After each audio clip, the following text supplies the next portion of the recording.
John Crow finds himself caught in the middle of a high-stakes game of seize and conquer as his daughter Angel fights to free her father from the grips of his own past actions. Angel has a plan, and nothing is going to stop her from carrying it out. Redemption and reconstruction of the values and people of the town of Lawton, a city where no one could escape being extorted or manipulated or even killed by Willie Turner, the self-proclaimed king of the city. Willie has a plan of his own and has done all he feels he needs to do to secure the city for himself. Needed by both sides, John Crow must find a medium in this ordeal that he has no control of. That's if he intends to do it and stay alive. A Father's Advocate by John Javere.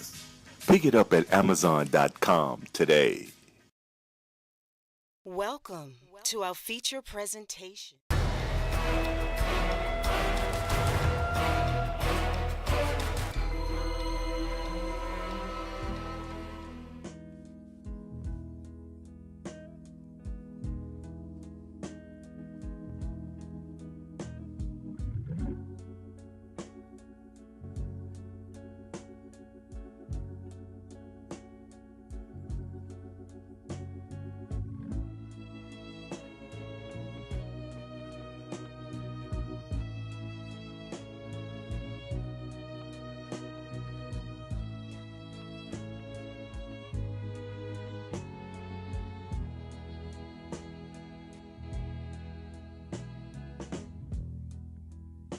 I can think of younger days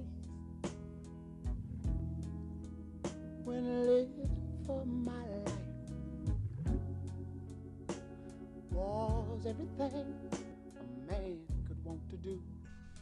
6 a.m. Sunday morning and I'm awake staring up at the ceiling of my empty bedroom. One that used to be shared with one of the most beautiful creatures known to man.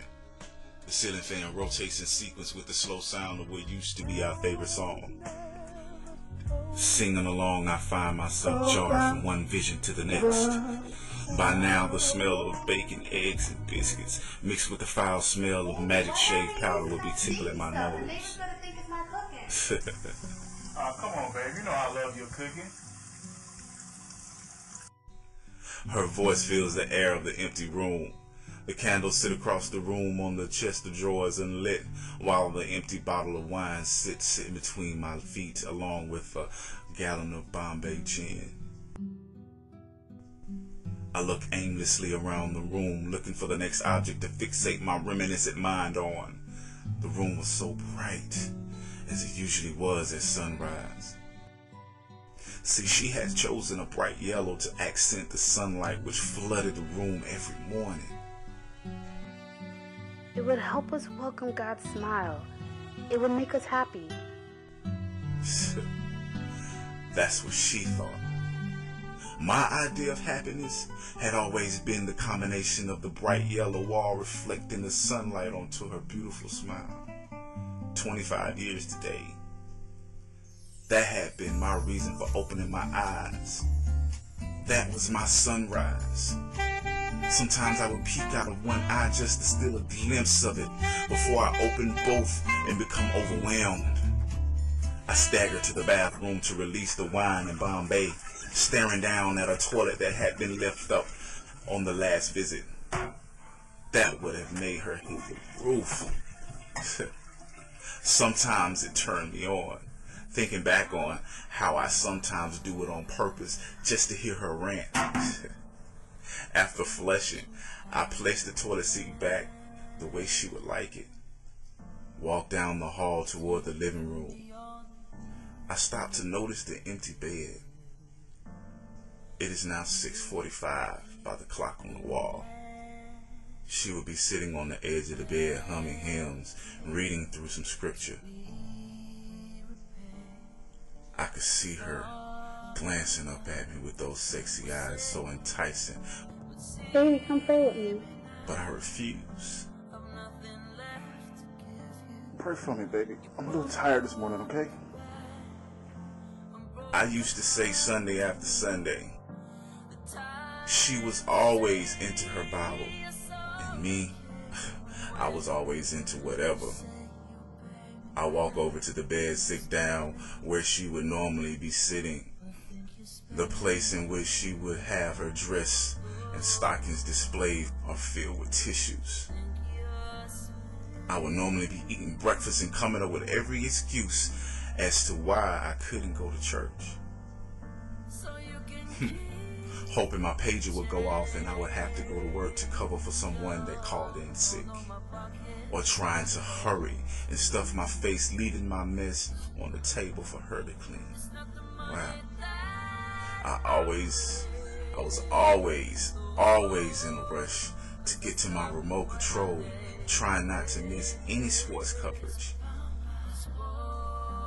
7:05, by now she'd be showering, always with the door open, tempting me as the scent of her cucumber melon body wash fills the air, eventually finding its way to my nose.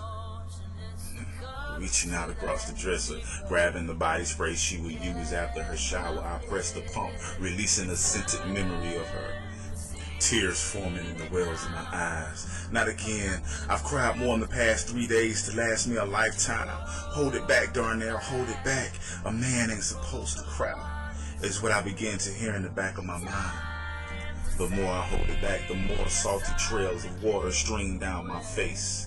Through the wet, teary cloud that covered my eyes, I noticed our picture. The one from last year. That stupid t-shirt.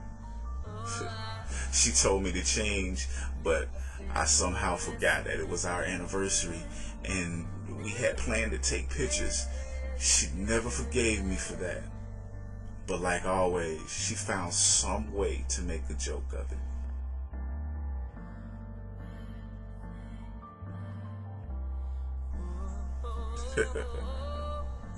8 o'clock, and I'm stuck in my bedroom.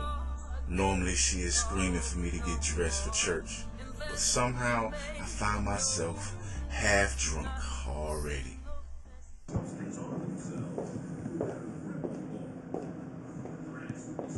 Look at you, drunk already? It ain't even noon. Hey, baby, how you doing? You going to church? Yes, I'm going to church. Okay, I'll see you when you get back.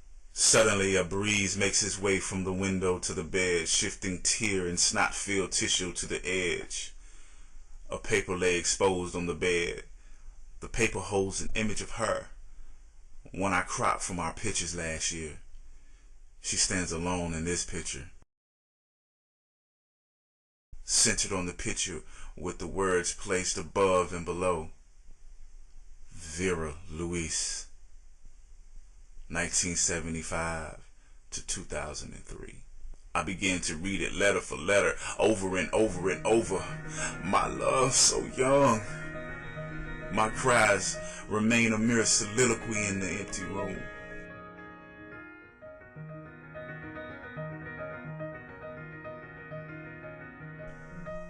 I should have, would have, could have. Thoughts raced through my head. Falling on the bed, I grab her pillow. Her scent is still there. And her breath too. If only I could speak.